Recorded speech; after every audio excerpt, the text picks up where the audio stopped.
This is a download from BBC Learning English. To find out more, visit our website.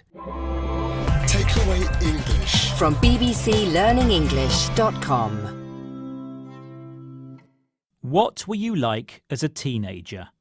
I was a nightmare. I was rude to my parents, always stayed out late, never did my homework, hung out with the wrong people, and made lots of bad decisions. Apparently, this is the age when teenagers are out of control and behave badly. Maybe if you're a teenager now, you think this is unfair criticism, or it's not your fault. Well, you might be right. Experts have found that it's a teenager's brain that is to blame.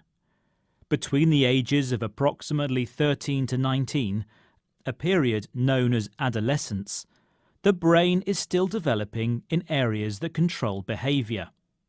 This has an impact on learning and multitasking, stress and memory, sleep, addiction, and decision-making.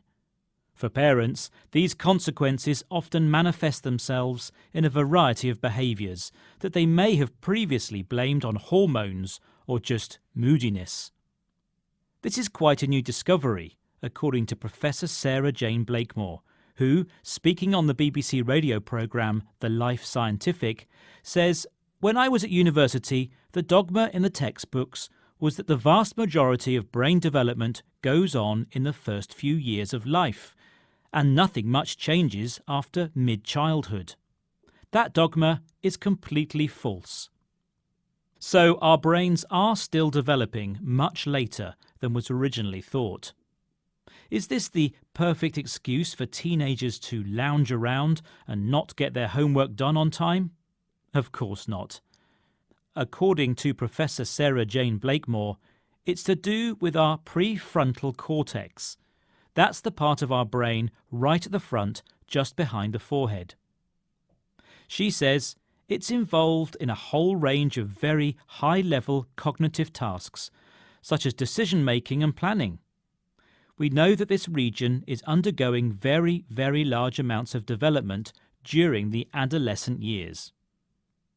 This is the part of the brain critically involved in planning, and for a teenager, this hasn't developed yet. So getting organised to do their homework, for example, can come as a bit of a challenge. I wish I'd known about this, because instead of telling my teacher I'd left my homework on the bus or that the dog had eaten it, now I could say, "Sorry, sir, my brain isn't developed enough for the cognitive task of planning my homework."